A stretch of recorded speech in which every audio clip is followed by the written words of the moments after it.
violinista, né, o guitarrista ali, saiu muito bom. Graças a Deus, o medo, nós vencemos o medo, velho. Aleluia. Meus irmãos, vamos se colocar em pé e nós vamos fazer uma leitura no livro de Salmos. No livro de Salmos,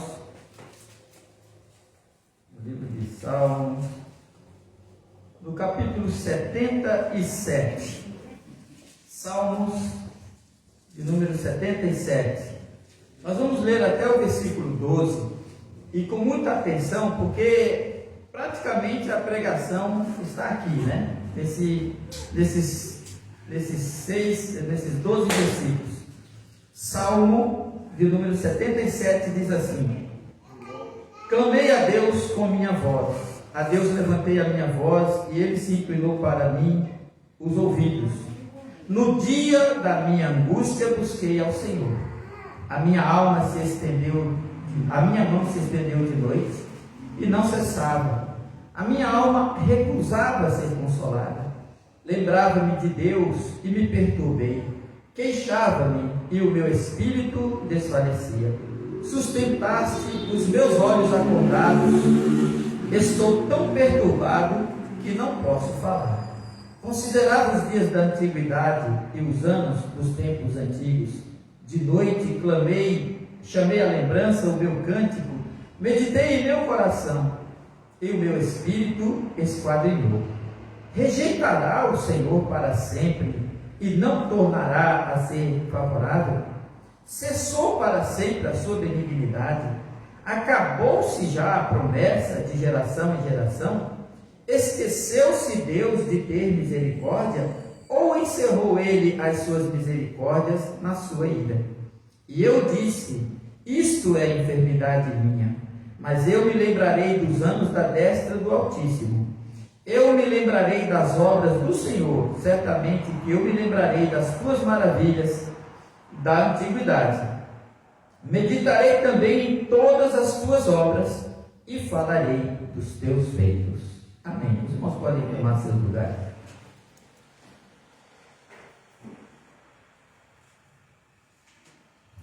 Os irmãos, eu vou começar dizendo o seguinte: esse título, meus irmãos, quando na minha mocidade eu sempre li bastante, tá? Eu lia muito. E esse título foi tirado de um livro da editora Vida que diz assim: esgotamento espiritual. Aí ele aborda esse salmo que a gente está lendo aqui, é um salmo de Asaf. Asaf, ele era um crente, ele era um levita, que no tempo de Davi, ele estava no templo, ele fazia parte dos cantores do templo ali no tempo de Davi, na época do rei Davi. E ele escreveu 12 salmos. E o salmo que esse livro tem por base é o Salmo 73, se não me engano, que é bem parecido com esse. Só que a temática do livro, na verdade, ele diz o seguinte: quando fazer todo o possível não é o suficiente, né? E ele explica ali, ele tem uma abordagem um pouquinho diferente dessa que eu vou dar para os irmãos hoje à noite, porque eu vou me focar num outro aspecto. É que ele dizia assim, que as pessoas espirituais, as pessoas que buscam muito a Deus, que querem, se esforçam demais para fazer a vontade de Deus, acabam chegando um momento que elas ficam esgotadas, elas se esgotam, elas se queimam espiritualmente, porque na verdade o que ele está dizendo é que essas pessoas que se esforçam muito, você chega assim: nós temos que jejuar bastante, nós temos que orar bastante, nós temos que fazer isso muito, a gente tem que fazer bastante coisa. Ele diz que isso não dá certo, e eu também acredito que não dá certo, porque quem nos sustenta é Deus. Nós não podemos nos sobrecarregar de coisas como se a nossa espiritualidade, a nossa vida espiritual dependesse do nosso esforço. Muitas vezes a gente chega para um crente que está passando luta e a gente diz: mas você tem que orar mais. Mas ele já está na luta, ele não tem condições, ele está precisando de ajuda, né? Ou então você tem que ler mais a Bíblia, você tem que fazer mais isso. E esse tipo de coisa acaba levando o sujeito a um fracasso ainda maior, porque ele não tem força. Porque quem nos sustenta a nossa vida, e o livro ensinava isso, que nós devemos viver na graça de Deus, que a graça de Deus é como se você estivesse nadando, você quando você se cansa, você simplesmente para de lutar contra as águas e começa a boiar. A graça de Deus te sustenta. Quando você se deita, por exemplo, na água para boiar, você tem medo de afundar, mas se você ficar tranquilo, você vai ver que a água vai te voltar e vai sustentar você. Então quem nos sustenta é Deus. Quem nos sustenta, a graça, toda a força humana, ela chega ao fim. E me lembrando de um fato que aconteceu alguns dias atrás aí, né, de um pregador assim muito famoso, e que talvez uma das coisas que a gente percebe nesse tipo de coisa, irmão, o ruim, a parte ruim de você ser uma pessoa muito correta, é que você acaba exigindo muito de si mesmo e sendo intolerante com os outros. Você não tem tolerância com os outros, com os erros dos outros, com os fracassos dos outros, porque você é uma pessoa que exige muito de si mesmo e acaba exigindo dos outros também coisas que ninguém pode. Né? Até o apóstolo Paulo disse assim: quem é que não enfraquece, que eu também não enfraqueça?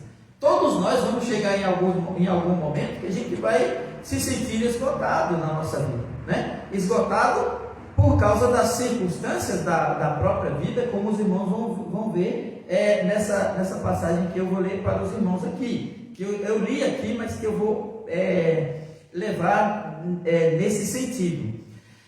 Sempre que você vai na igreja, a maioria das pregações que a gente vê é aquela assim: o Senhor está vendo as tuas lágrimas, o Senhor está vendo o teu choro, Deus está vindo te ajudar, sabe? Só que a gente está pregando, na verdade, para uma maioria de pessoas que aquelas palavras não se encaixam para eles.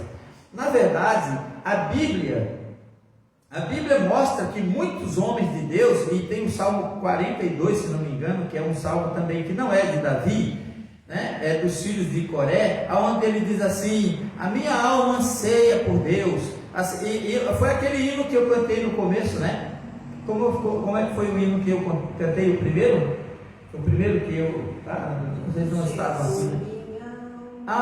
Se tu, minha alma, a Deus suplicas e não recebes,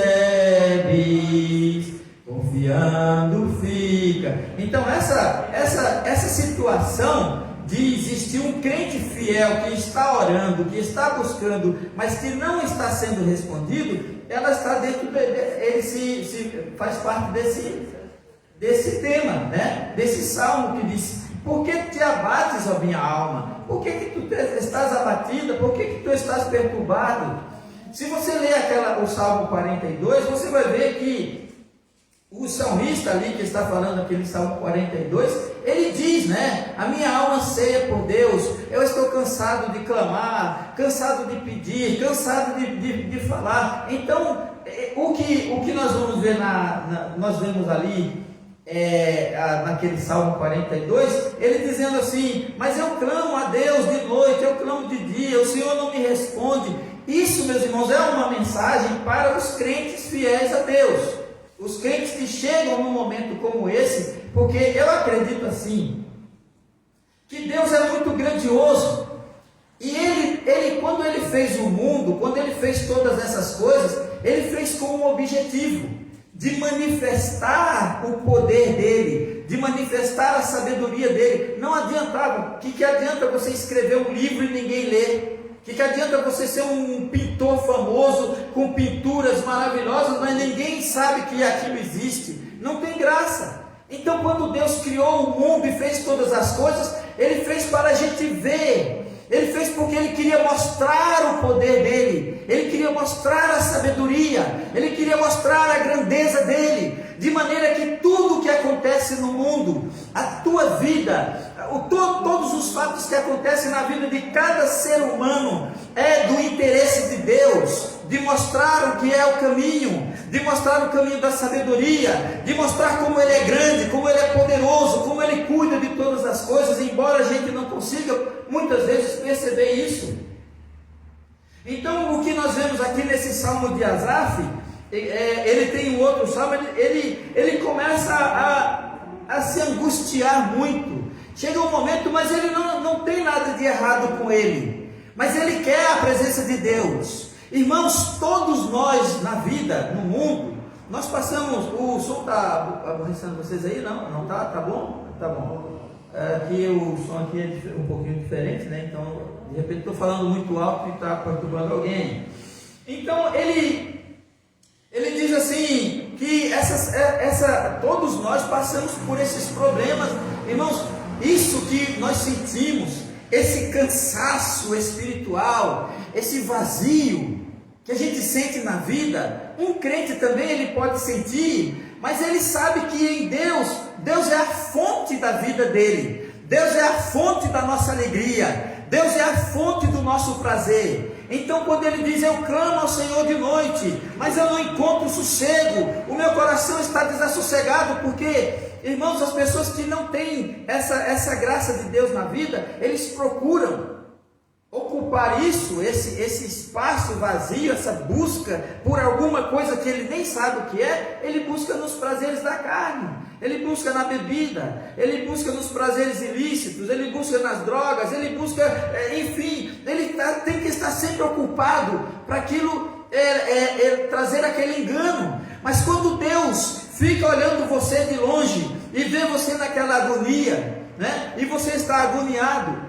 que nele diz assim, eu perdi meu sono, lembrava-me de Deus e me perturbei, eu me cansava, o meu espírito desfalecia, quer dizer, sustentasse os meus olhos acordados, eu não consegui dormir, estou perturbado, não posso falar. E ele começava a pensar em Deus, por que Deus não me responde?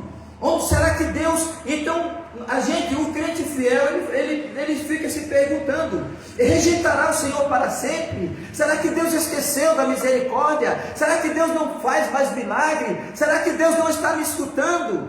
Será que Deus está irado comigo? Era tudo o que ele perguntava. Por que Deus não me ouve? Por que Deus não me atende? Por que Deus não me conforta? Por que esse vazio no meu coração? Por que eu estou assim?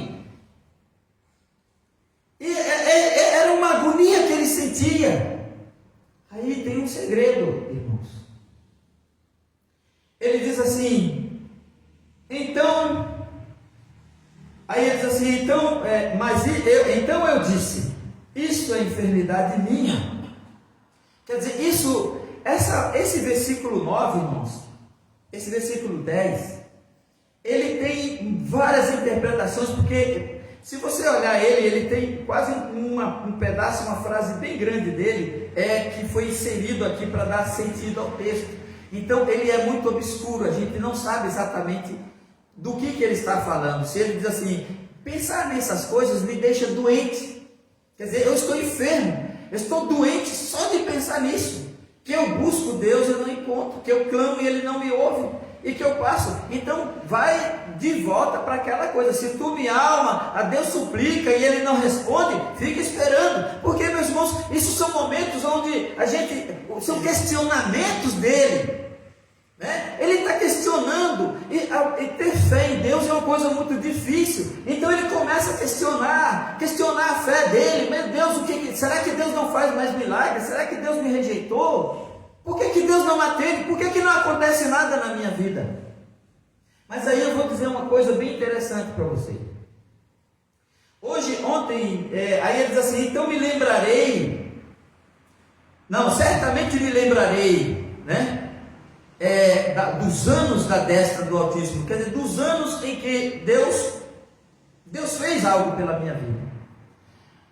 Eu estava conversando esses dias com a minha irmã, que mora em Camaquã, e eu disse assim para ela, dizendo para ela, e ela concordou comigo, ou ela falou para mim, e eu concordei com ela, né? Dizendo assim, parece que ela que disse, Ronaldo, mas milagre não acontece todo dia. Eu digo, é verdade, milagres não acontecem toda hora, nem todo dia. Irmãos, quando acontece um milagre na nossa vida, isso se trata de uma intervenção divina. Sabe quando alguém está vendo você trabalhar e mexer e correr para lá, e aí Deus fica agoniado e entra na tua vida assim: fulano, olha, eu vou te dar um direcionamento, faz assim, assim, assim, né? E eu digo assim para você: será que isso não aconteceu muitas vezes na nossa vida? Como ela mesma disse assim: tu lembra, Ronaldo, quando a gente chegou aqui em Camaquã? E é verdade, irmãos. Quer dizer, se você olhar para trás, é porque a gente é muito ingrato, a gente não quer viver a vida conforme a vontade de Deus. Isso que acontece de você ficar nessa agonia, sem ter a presença de Deus. Isso, Deus está ali de olho em você, Ele quer ver a tua intenção. Isso também serve aos propósitos de Deus, porque você está ali sabendo: será que Deus ainda me ouve?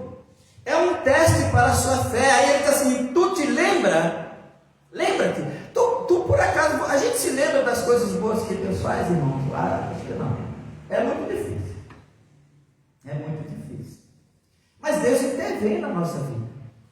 Aí eu contei para ela, eu me lembro claramente e você, se você olhar para a sua vida, você vai contar desde homens, pessoas, por exemplo, que estiveram no hospital à beira da morte, que estava ali, que o médico disse assim: olha, isso aqui não tem mais jeito, pode preparar o caixão que ele vai morrer, sei lá, de um acidente, estava quebrado, está morto, tá? E aí eles vêm aqui, depois assim: pois eu fui desenganado pelo médico, está eu aqui e tal. Aquilo foi uma intervenção divina na vida dele. Então Deus faz essas intervenções tanto com coisas grandes quanto com coisas pequenas, para mostrar para você que Ele está presente. Ele está presente na tua vida.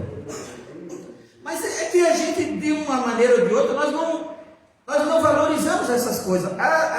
As pregações que nós ouvimos por aí e as coisas que se falam desse evangelho destruíram a fé dos crentes. Fazer com que eles pensem apenas em coisas banais, em coisas do dia a dia, e eles não têm uma comunhão com Deus. E aí eu digo assim, e ela me lembrou que há muitos anos atrás, ela veio de Rio Grande. Olha, ela estava numa situação desesperadora, sem dinheiro, sem conta em banco, sem nada. Ela é uma pessoa muito inteligente. E nós chegamos em Camaquã, ela me chamou: nós vamos em Camaquã para a gente ver se eu consigo achar uma loja, tal, que eles tiveram loja, né? Ela e o marido dela tiveram loja em Rio Grande e faliu. E o marido nem sei para onde estava. Eu sei que ela estava sozinha, querendo se levantar, e foi ela que levantou mesmo, tudo ali. E ela disse assim: tu lembra, Ronaldo, que tu falou para mim? Zezé, tu acredita em Deus, tu crê em Deus? Porque num dia só chegamos lá, sem dinheiro, sem conhecer ninguém, sem nada, na cidade de Camaquã. E ela foi numa imobiliária, alugou uma casa e alugou um prédio para uma loja no mesmo dia. Agora me pergunto para mim, como é que ela conseguiu isso? Eu não sei. Quando nós vimos a loja, a casa, Ronaldo, eu quero essa casa. Eu disse assim: Zezé, se tu acredita em Deus, o Senhor vai te dar essa casa. Ela foi lá, falou com o homem da imobiliária, alugou a casa, alugou aquele prédio. E dali por diante prosperou com aquela loja ali. Aí depois o marido dela tomou conta, veio outros também, ficaram tão bem, até hoje eles moram lá em Camaquã. Quer dizer, são momentos onde Deus intervém na vida da pessoa, quando a pessoa ora, quando a pessoa busca. E aí ele começa a dizer assim: certamente eu me lembrarei das coisas que Deus fez um dia por mim, né? Aí Deus deixa a gente passar por esses momentos para ver o que a gente vai fazer. Eu estou desesperado, Senhor, eu não te ouço mais, eu não te vejo mais, tu não me responde, eu estou em dificuldade, eu estou isso. Aí muitos rebeldes, muitos ingratos, eles correm para o mal, eles estendem a mão para a iniquidade. Mas aquele que é de Deus, ele diz assim: não, eu me lembrarei das coisas que Deus já fez por mim um dia. Porque Deus, de uma maneira ou de outra, nos interviu de alguma forma na vida da pessoa, mas eles não valorizam. A Bíblia diz assim: não recebais a graça de Deus em vão, Quando você está na maior dificuldade da sua vida, e você acredita, e você pede a Deus uma intervenção na sua vida, Ele vem. É como um carro, meus irmãos, que acabou a gasolina, que você está empurrando, que você não vai. Aí alguém chega e diz assim: olha, eu vou empurrar teu carro aqui. Qual que é o problema desse carro? Esse carro não tem partida, então eu vou te ajudar. Deus é o camarada que empurra o carro. Ele está com problema? Está com problema. Então vamos lá, empurra. Pegou o carro, pegou. Agora leva ele lá na oficina e vai arrumar. Aí o camarada não, ele sai com o carro e fica rodando, até que o carro dá problema de novo. Você não sabe que você não pode fazer assim. Aí não, eu vou te dar aqui 10 litros de gasolina. Agora tu sai daqui e tu vai lá no posto botar a gasolina. Ele não, ele roda com a gasolina. Por pouco o carro parou de novo. E Deus não fica intervindo na nossa vida. Deus não fica se intrometendo na nossa vida toda hora, porque a gente precisa aprender a viver e a valorizar aquilo que Ele faz por nós. E diz assim: agora te lembra, você que está aí, você está dizendo que o Senhor deixou de ser bom, Ele não faz mais milagre. Onde é que estão os milagres? Cadê e as coisas que Ele fazia no passado? Ele diz assim: eu vou pensar, e eu digo assim: certamente eu vou me lembrar das coisas que Deus já fez por mim um dia. Mas o mundo, porque para o mundo a gente prega somente uma coisa: arrependa-se dos seus pecados e se converta a Deus. Mas isso são mensagens, meus irmãos, para aquelas pessoas que conhecem a Bíblia, que conhecem Deus e que não entenderam qual é a visão de Deus para esse mundo. Eles querem viver nesse mundo bem, eles querem fazer o ninho deles aqui, mas Deus está o tempo todo conosco. E você sabe que eu estava estudando uma outra palavra para pregar aqui nessa noite, quando eu me lembrava dessa questão mesmo, de que a gente às vezes não acha Deus na nossa vida, mas Deus sempre esteve no nosso meio. Quando Deus criou o mundo, Ele passeava no jardim com Adão. Quando Ele chamou o povo de Israel, Ele disse assim: faz para mim uma tenda que eu vou habitar no meio de vocês. Deus ficou durante aquela época do deserto, irmãos. Era a coisa mais incrível. Ninguém duvidava de que Deus estava ali. Em qualquer lugar do acampamento que você olhasse, você ia ver a tenda da congregação. Era como se Deus tivesse armado a tenda deles. Assim: essa aqui é a sua casa? Essa aqui é a tua? Tá, essa daqui é a tua família? Essa daqui é a minha. E a tenda estava no meio. E eles olhavam, e de noite tinha uma coluna de fogo ali. Todos eles viam a presença de Deus, né? E de manhã era uma coluna de nuvem em cima dali. E Moisés chegava e conversava. Eu li um dia um livro, uma caminhada no deserto, que se um crente, qualquer pessoa que pudesse chegar e perguntar qualquer coisa a Deus, ele responderia: Senhor, que cor de sapato que eu poderia usar hoje? Deus poderia dizer para ele: uso esse sapato ali. Que cor de roupa que eu posso usar? Que roupa que eu uso hoje? O que eu vou comer hoje? Deus estava ali o tempo todo com ele. Mas você sabe o que acontecia?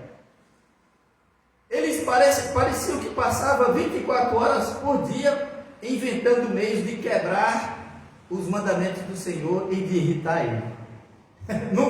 Deus no meio deles, né? O Deus no meio deles, a presença visível de Deus ali.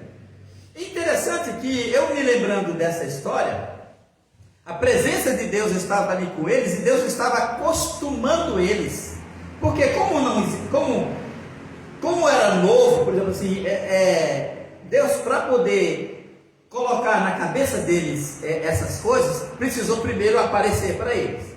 Aí ele diz assim: agora tu faz uma arca, chamada Arca da Aliança, né? Ele diz assim: Moisés, tu coloca aquela arca lá no fundo do tabernáculo, e eu vou falar com vocês ali. Então, aquela arca, ela representava a presença de Deus. Quer dizer que o dia que Deus, houve um tempo em que Deus simplesmente se desfez ali, né? Quer dizer, desapareceu, a presença dele não era mais ali. Mas a arca era um símbolo da presença de Deus. Então, aonde estava aquela arca, Deus estava presente. E eu me lembro, meus irmãos, que no livro de João, quando fala que Jesus veio entre nós, a Bíblia diz que ele armou a sua tenda no nosso meio. Quer dizer, quando Jesus veio, ele veio habitar conosco. Quando o mundo terminar, Deus nós não vamos morar no céu. Deus fez uma cidade e a Bíblia diz que Deus vai vir morar conosco. Deus vai vir morar na nossa cidade. Nós não vamos morar lá no céu. Ele criou uma cidade que ele vai trazer essa cidade para a terra e ele vai viver com nós dentro da cidade. Toda a vida o propósito de Deus foi estar conosco, não longe de nós. É nós que ficamos longe dele. Todo o tempo é esse, é Deus nos buscando, é Deus querendo estar junto de nós. Por isso que nós vamos morar nessa cidade, mas Deus estará no nosso meio. Pois com eles habitarei, né? Eu serei o seu Deus, eu estarei com eles. É Deus que está conosco, não é nós que vamos buscar ele lá no céu. Não, ele vai vir e vai morar conosco. Aí os irmãos prestem bem atenção que aquela arca, que era a presença de Deus, passou-se bastante tempo, já não havia mais aquela presença de Deus, de nuvem, de fogo, mas a arca era a presença de Deus. Aquela arca, meus irmãos, ela tanto trazia bênção, como trazia maldição. O que a gente faz com a presença de Deus é que traz essas coisas para a nossa vida. E você sabe que quando a gente demonstra desprezo pela presença de Deus, ele não acontece nada. Mas como aconteceu da arca ficar quase 20 anos na casa do sujeito e nada aconteceu, né? Por quê? Porque Deus estava ali, mas ele não ligava. Vocês lembram que a arca foi capturada pelos filisteus numa guerra, né? Que o Israel estava numa guerra, aí trouxeram a arca para que aquela arca, que era a presença de Deus, dava vitória aos judeus. Mas como eles estavam em pecado, eles estavam em rebeldia, aquela arca foi roubada. Então a arca que os filisteus levaram para a terra deles, passou 7 meses causando desgraça, causando dor, causando sofrimento e miséria ali. E uma coisa muito interessante, né? Os próprios filisteus dizem assim: vamos fazer o seguinte, uma coisa que serve para nós também, né? Que você quer saber quando Deus está fazendo as coisas ou não. Ele diz assim: vamos mandar essa arca, botar ela aqui em cima do carro. Se ela for para outro lugar, porque isso aqui aconteceu por acaso. Agora, se ela for subindo para os termos de Israel, é porque foi a mão de Deus. E colocaram a arca em cima dos carros de boi, e os bois foram mugindo e caminhando e subiram direitinho pelo lugar, mostrando que era a mão de Deus que estava sobre eles, né? Castigando eles. Então eles tinham certeza que a forma como eles foram tratados pela presença de Deus foi com castigo. Quer dizer, porque era uma ofensa que eles estivessem ali. Tanto é que quando colocaram aquela arca na presença de Dagon amanheceu com a cabeça torada, né? A estátua não ficava em pé diante da arca de Deus. Aí não, levantaram de novo Dagon, arrumaram lá e botaram de novo a arca na presença dele. O ídolo caiu, quebrou o tronco, aí sim, foi perna, cabeça e tronco, só ficou o tronco do ídolo, despedaçou tudo. O que eu estou falando para os irmãos é que a presença de Deus está sempre conosco, que essa é a vontade de Deus, de estar conosco sempre. Nós é que nos afastamos dele, né? Mas aí os irmãos veem que na casa, quando essa arca ficou na casa de um homem lá por mais de 20 anos, não aconteceu nada. Ninguém morreu, mas também ninguém foi abençoado. Mas quando ela foi para a casa de um homem estrangeiro que cuidou bem dela, durante 7 meses, 3 meses, correu a notícia que o homem tinha sido abençoado, porque a presença de Deus estava na casa dele, né? E a presença de Deus pode estar na nossa casa. Agora, irmãos, vou dizer uma coisa para os irmãos, uma coisa muito triste.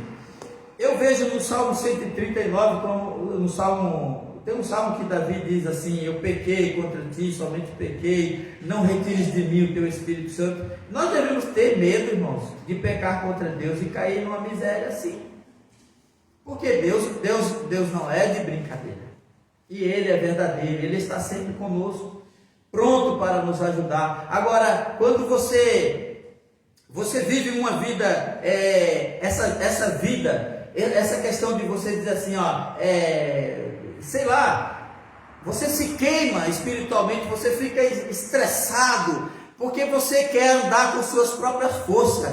O que nós precisamos é de fé em Deus e de viver bem com Ele. E quando Ele não responde, Ele está com você, Ele está olhando as tuas atitudes, Ele está te provando, Ele está querendo saber se você realmente é fiel. E esse homem daqui, ele passou por isso. Aí ele ficava dizendo, tem um Salmo 73 que Asaf diz assim: eu quase me desviei. E é o que acontece com a maioria das pessoas quando elas perdem a fé em Deus. Porque eu olhava a prosperidade dos ímpios, eles são soberbos, eles estão muito bem, está tudo muito, muito bem, e eu aqui, por que está acontecendo comigo que Deus não me abençoa? Mas aí, meus irmãos, quando ele entrou no templo, a mente dele clareou, né? A mente dele clareou. Nós temos na cidade aqui, quantas igrejas existem na cidade, né? Em toda esquina tem uma igreja, mas são todas vazias. E esse é o lugar onde as pessoas deveriam se encontrar. Esse é o lugar, quando alguém pensa em Deus, quando alguém pensa em buscar uma bênção de Deus, ele não vai no hospital. Ele não vai na delegacia. Quando alguém pensa em Deus, olha, há uma enfermidade na minha casa, há uma dificuldade na minha casa, ou meu filho desapareceu, meu marido me deixou, eu preciso da ajuda de Deus. Ele não vai na prefeitura, ele não vai num abrigo de não sei quem, ele procura uma igreja, porque a igreja é o lugar onde Deus está, é um lugar físico. Mas aí as pessoas ficam dando ouvidos o tempo todo a Satanás, para afastá-los desse lugar, afastar do único lugar onde Deus está esperando eles. Porque aqui o assunto é o Senhor, né? Aqui o assunto é Deus, o assunto é a Bíblia, o assunto são as bênçãos do Senhor.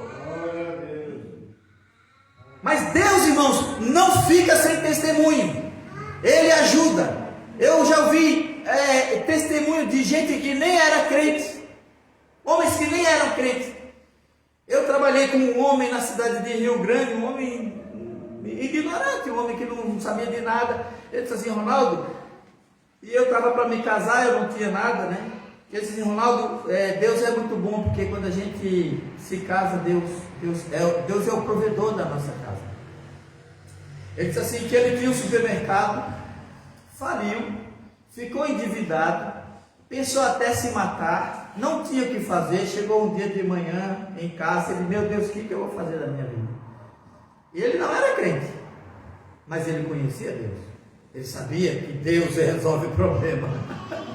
Quando a gente está com problema, só se lembra de Jesus, né? Só se lembra de Deus. E ele disse assim: pois é, Ronaldo, eu estava assim na situação. Aí eu me acordei sentado assim, joguei o meu cobertor por cima da minha cabeça e disse: Deus, me ajuda, senão eu vou morrer. Me ajuda, porque eu não tenho o que fazer. O que eu vou fazer da minha vida? Me ajuda, me socorre. Você sabe que está escrito na Bíblia isso? Que Ele livrará ao necessitado quando clamar, como também ao aflito e ao que não tem quem o ajude.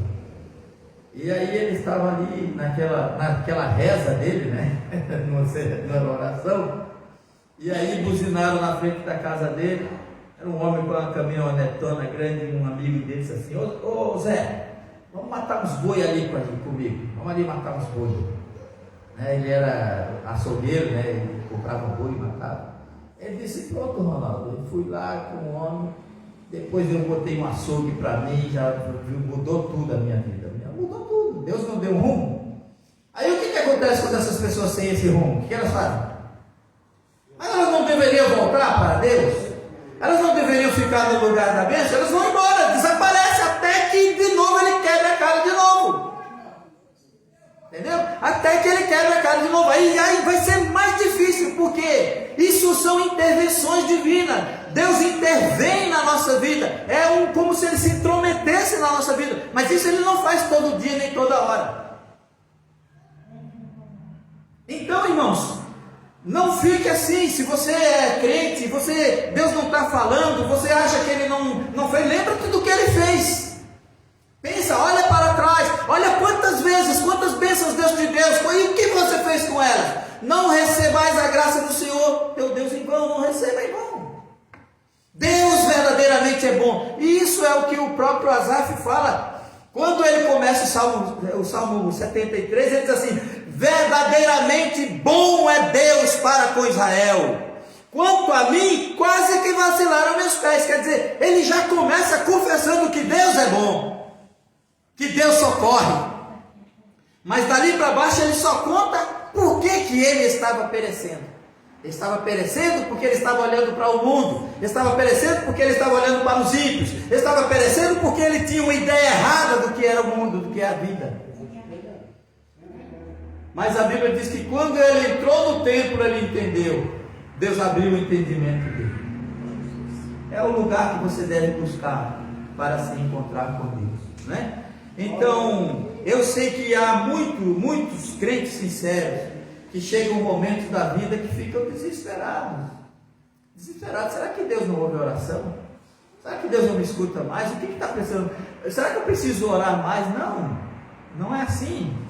Será que eu preciso orar? É bom, mas não obrigado. Você não pode ser obrigado a fazer. Orar é um prazer, é uma alegria que a gente tem de falar com Deus. Ninguém fica de castigo, vai orar. Não, a gente ora quando a gente tem vontade no coração, quando a gente tem desejo de conversar com Deus. Não tem para quem conversar, entra no teu quarto, vai lá e fala com Ele, e Ele resolve tudo. Então Deus intervém, meus irmãos, na nossa vida. E a nossa força não adianta. Toda força humana chega ao fim. O que permanece é a força que Deus nos dá, é a graça que Deus nos dá, né? E que Deus não fica sem testemunho, né? Verdadeiramente Deus é bom. Se você olhar para trás, não importa se você é crente ou se não é, em algum momento da vida, Deus interveio na sua vida para te dar um rumo, e você pegou aquele rumo e se perdeu pelo mundo. Aí está clamando de novo, até que você reconheça. Olha para trás, olha lá quantas vezes eu fiz por você. Você viu? Reconhece aquilo, reconhece, então volta para o seu lugar. Então dê um jeito nessa sua vida, porque eu não vou ficar consertando a vida de quem quer viver errado, de quem quer andar errado, né? Deus não conserta. Não, você vai querer viver errado, eu vou consertar a tua vida a vida toda? Não, então te conserta a ti mesmo, porque eu estou aqui para te abençoar, para te ajudar, para te socorrer, né?